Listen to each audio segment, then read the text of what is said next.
But trust me, this is one recipe you won't be able to find in the kitchen cookbook. I'll be making this today as Kingdom Random, guys. Backyard science and a bucket full of soda cans to make a batch of mini metal biscuits. That's what I'm trying to do. Love this guy. Let's start this project with the mini metal foundry we made in another video and a big bag of charcoal briquettes. These might look like the kind for barbecuing and grilling, and that's because they are. When 5 briquettes are spaced evenly at the bottom, we're ready to add a crucible like this one I made out of a steel fire extinguisher, and I found that putting the container on a layer of charcoal helps melt the cans faster once we fire it up. Now let's connect a 1-inch steel pipe through the air supply port on the side of the foundry. This will get the fire hot enough to melt metal, but we still need a way to shoot the air in. We could just blow through it, but a much better idea is to use a hairdryer, which you can find at most thrift stores for about $3.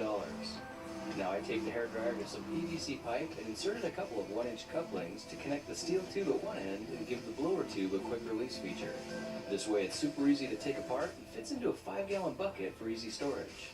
Now since the blower tube is at a strategically placed angle, it's really helpful to support it so it doesn't strain the foundry. This little trick will help keep the walls from cracking and increase the life of the unit dramatically. Now that the foundry is all set up, let's fill it to the top with charcoal and breathe some life into them the same way you'd light up your barbecue. My tool of choice is a propane torch because it gets everything heated up in a hurry.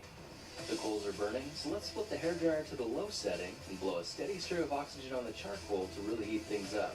You can see how the cover we made keeps the heat inside, so it conserves energy while it's bringing up the temperature.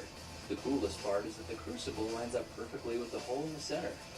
Alright, with that warming up, let's round up some soda cans, like these ones I got from a local recycling depot, and this important tool that makes the whole operation possible, a pair of steel tongs from the dollar store. After 10 minutes, you can see the foundry is scorching hot, and the handles probably are as well. So let's use the tongs to carefully remove the top without getting burned. You can see the steel crucible is glowing orange, and that means it's ready for action. The container is 3 inches wide, which is the perfect size for melting standard-sized soda cans like these. And at temperatures over 1,000 degrees Fahrenheit, you can see it'll liquefy them in just a few seconds. Now I cranked it up to full power to melt more cans in a hurry, and averaged around 10 to 12 cans per minute. The cool thing is that it doesn't matter if the cans are dirty, painted, or still have soda inside. The furnace heats anything and pulls out pure liquid aluminum, which you'll see in just a second. In my experience, 38 to 45 cans produce around 1 pound of molten aluminum. And if you try crushing your cans first, you can melt them with the cover in place so less metal will get oxidized in the process. Now after liquefying about 50 cans, you can see the container is completely full, but there's a lot of gunk floating around that we really don't need. The easiest way to isolate the aluminum is with something like this steel cake pan I got at the thrift shop for 50 cents. First, let's go ahead and carefully remove the crucible, making sure we've got a very secure grip with our tongs. Then very slowly pour the liquid into the steel mold. You can see the slag stays behind and almost acts like a strainer, helping prevent anything solid from flowing downstream.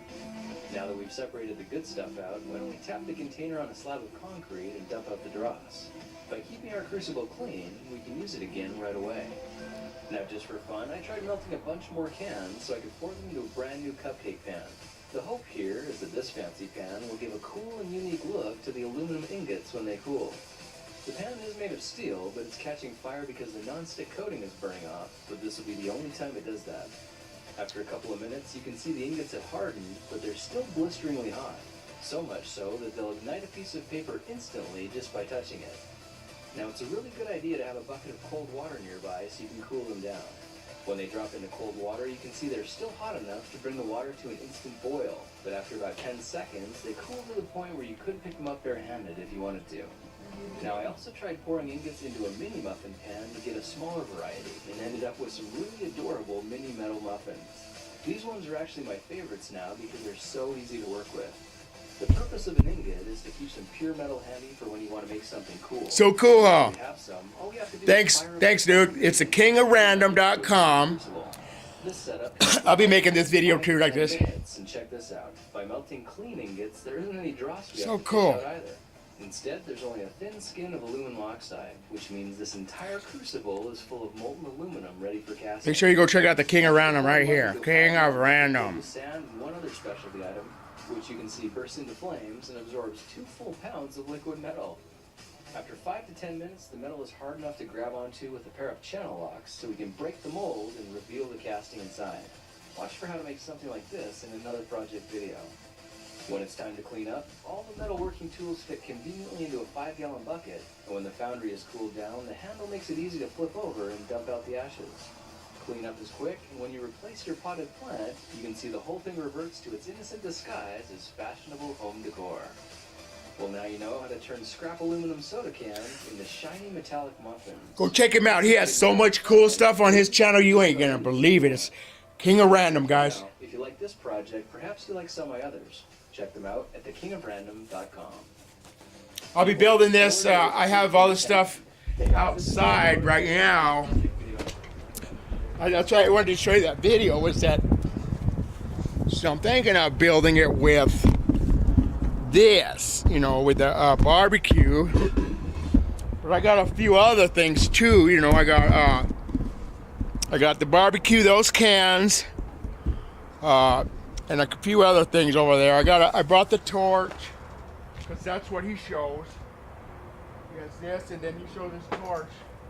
I got a torch somewhere. But yeah, and here's the saw to drill in the side, and thinking of using this somehow for the air. It has the outlet, you know, and I could go into the cement with it and have no problem. But I have to maybe drill some holes so the air will go all the way around, or I'll figure it out though. But yeah, thanks, King of Random. I appreciate that.